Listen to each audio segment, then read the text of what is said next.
excited ko sa ato ang guest for today, no? Kay usa ni siya sa kanang mga very talented personality po din sa ato ang dakbayan sa Dumaguete City.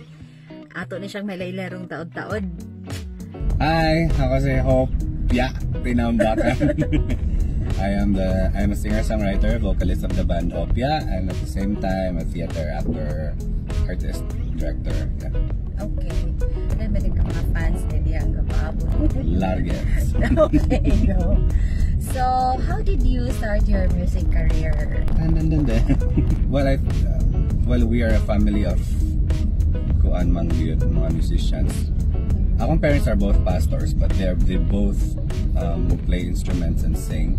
So, di adyo lang akong training sa church actually. So, pinakaon na nga training sa choir, sa Fertory solo. So, ngayon and I'm including my brother. Dayon, pero when it comes to the career itself, dini na sa Dumaguete yun. Well, before I used to join mga competitions, yun na singing competitions, pero dito sa Dumaguete, when I joined mga choral groups, and then eventually we formed a band. But at the same time, akong mga parents man good, we were lucky to have one, you know, to be influenced by their influences mo ba? Kasi ako mga ginikanan, hilig yun po nung isang maminaw sa kung sa nga music. And gina-encourage yun nila nga ma-pursue. So, 90s kid man gyud no, so 90s music is kana siya. Kana bitang malit di ko classic eh, maminaw sa kung top 10 sa ko. Top 10 kaya shitty mo ng number 1 sa malit na kung classic. Yung na ako ang gidak-an. Plus, nagsugod ko og kuan theater gyud at a very young age, 12, 13. And na-introduce ng mga music sa mua na not all of young people were able to listen to.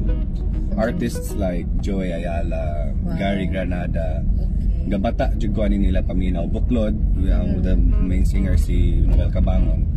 Kana sila nga mga artists, dako kay na sila influencer sa kwa. And then again, yes, 90s R&B music, alternative music. It's a passion na yun. I think so. Kami sa akong brother yun, gabata yun mi nga tandem yun mi. Ako ang singer, siya ang gitarista. So at the age of maybe, I think nag-start siya gitara at the age of 7 or 8, and then ako nakanta na ako. So since very young, mag-duet na mi, mag-blending na mi, mag-gitara siya, magkanta ko.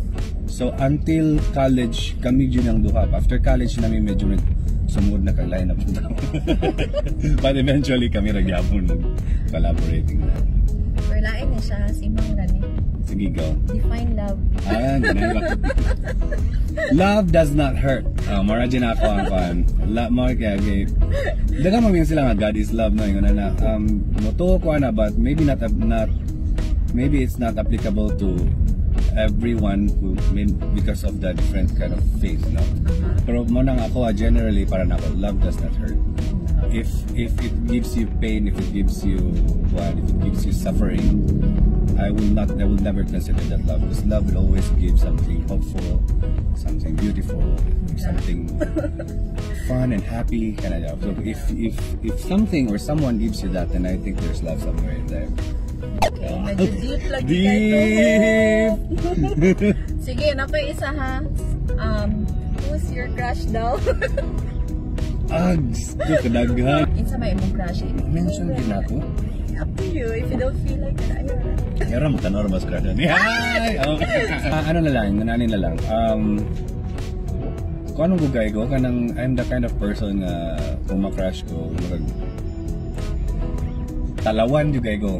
Yaw-yaw ako sa social media, pero nana ko in person. Wala tameme na. Samot na nung ka-obvious. Marag halos tanan nga naman siguro yun. Kung sa itong ganan makabalo sa akong crush, i-PM na ko ito ganan ito. Wala. Ayaw na tuloy kayo, makikita siya. Bulgaran na kayo. Ma-issue niya ta. Okay. I've heard that you, compose man po ka, Hope, di ba? Yeah. So tell us about your music. Dreaded question, because igsuon rin is what's your genre? Muna ito nakahit akong question ng what's your genre actually.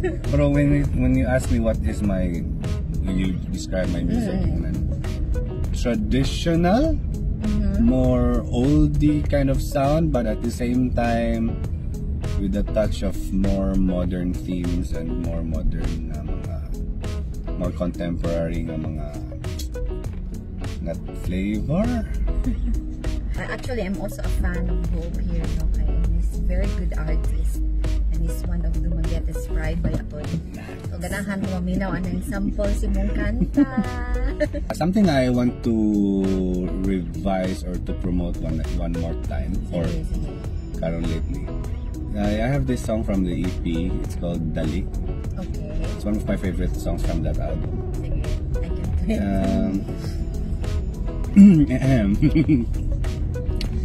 Ingon bitaw ko nimo, ayaw nagpalayo.